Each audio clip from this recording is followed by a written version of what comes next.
ലോക്സഭാ തെരഞ്ഞെടുപ്പിലെ ദയനീയ പരാജയത്തിലും സിപിഎമ്മും ഇടത് സർക്കാരും പാഠം പഠിച്ചില്ല.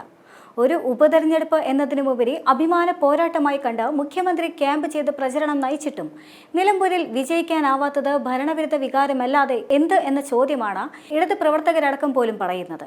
രാഷ്ട്രീയ വിഷയങ്ങളും വികസനങ്ങളും പറഞ്ഞ് ആരംഭിച്ച പ്രചരണം ഒടുവിൽ വർഗീയതയിലേക്ക് പോയി. സ്വയം കുഴിച്ചുകുഴിയിൽ സിപിഎം വീണു. വോട്ടെടുപ്പിന്റെ തലേ ദിവസം വരെ ഒരു ചാനലിൽ നൽകിയ അഭിമുഖത്തിൽ എം വി ഗോവിന്ദൻ നടത്തിയ RSS ബന്ധം സംബന്ധിച്ച പരാമർശം വലിയ തിരിച്ചടിക്ക് കാരണമായതായും വിലയിരുത്തലുണ്ട്.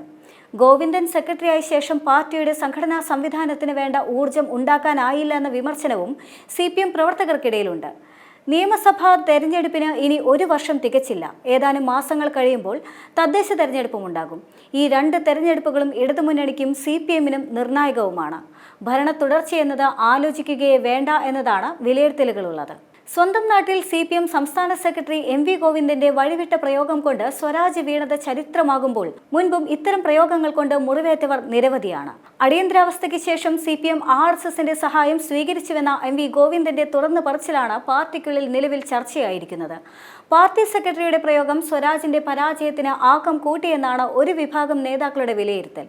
എം വി ഗോവിന്ദന്റെ പക്കൽ നിന്നും വീണ് കിട്ടിയ വജ്രായുധം സ്വരാജിനെതിരെ നിർദാക്ഷിണ്യം പ്രയോഗിച്ച UDF തെരഞ്ഞെടുപ്പ് രംഗത്ത് അക്ഷരാർത്ഥത്തിൽ സിപിഎമ്മിനെ മലർത്തിയടിക്കുകയും ചെയ്തു. മുൻപ് നടന്ന തെരഞ്ഞെടുപ്പുകളിലും ഇത്തരത്തിലുള്ള പ്രയോഗങ്ങൾ ധാരാളമായി സിപിഎം നേതാക്കളുടെ ഭാഗത്തു നിന്നും ഉണ്ടായിട്ടുണ്ട്. കൊല്ലത്ത് MA ബേബി NK പ്രേമചന്ദ്രനെതിരെ മത്സരിക്കുമ്പോൾ പിണറായി നടത്തിയ പരനാറി പ്രയോഗം ഏറെ ചർച്ചയായിരുന്നു. 2014 ലോക്സഭാ തെരഞ്ഞെടുപ്പിനിടെ പാർട്ടി സെക്രട്ടറിയായിരുന്ന പിണറായി വിജയന്റെ പദപ്രയോഗം അതിരുവിട്ടത് UDFന്റെ ഭൂരിപക്ഷം വർദ്ധിപ്പിക്കുകയും ചെയ്തു. പകുതി വഴിയിൽ തെരഞ്ഞെടുപ്പ് പ്രചാരണം സിപിഎമ്മിന്റെ കയ്യിൽ നിന്നും വഴുതി പോവുകയുമായിരുന്നു. മികച്ച രാഷ്ട്രീയ പോരാട്ടം നടന്നിരുന്ന മണ്ഡലത്തിൽ പ്രചരണത്തിന്റെ ഘടന തന്നെ മാറി മറയുന്നതായിരുന്നു മുഖ്യമന്ത്രിയുടെ പരാമർശം.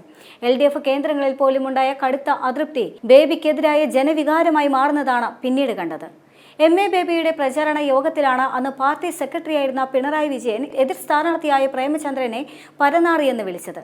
തെരഞ്ഞെടുപ്പിന് തൊട്ടു മുൻപ് വരെ LDFനൊപ്പം ഉണ്ടായിരുന്ന RSP സീറ്റ് നിർണയത്തിലെ തർക്കങ്ങളെ തുടർന്ന് അപ്രതീക്ഷിതമായി UDFിലേക്ക് പോയതാണ് പിണറായിയെ ചൊടിപ്പിച്ചത്. അന്ന് വൻ ഭൂരിപക്ഷം കിട്ടുമെന്ന് CPM കരുതിയിരുന്ന ചടയമംഗലം, പുനലൂർ, ചാത്തന്നൂർ, കുണ്ടറ നിയമസഭാ മണ്ഡലങ്ങളിൽ LDFന് തിരിച്ചടി നേരിടുകയും ചെയ്തു. MA ബേബി നിയമസഭയിൽ പ്രതിനിധീകരിച്ച കുണ്ടറയിൽ 6911 വോട്ടിനാണ് ബേബി പിന്നിലായത്. നിയമസഭാ തെരഞ്ഞെടുപ്പിൽ ഇവിടെ ബേബിയുടെ ഭൂരിപക്ഷം 14,793 വോട്ടായിരുന്നു. കുണ്ടറ അസംബ്ലി മണ്ഡലത്തിലെ 7 പഞ്ചായത്തുകളിൽ 6 ബേബി പിന്നിൽ പോകുന്ന സ്ഥിതിയുമുണ്ടായി. പിണറായി വിജയന്റെ പ്രസ്താവനയിൽ കടുത്ത വിയോജിപ്പുണ്ടായിരുന്ന MA ബേബി MLA സ്ഥാനം രാജിവെക്കാൻ മുതിർന്നുവെങ്കിലും പാർട്ടി ഇടപെട്ട് ഒഴിവാക്കുകയായിരുന്നു.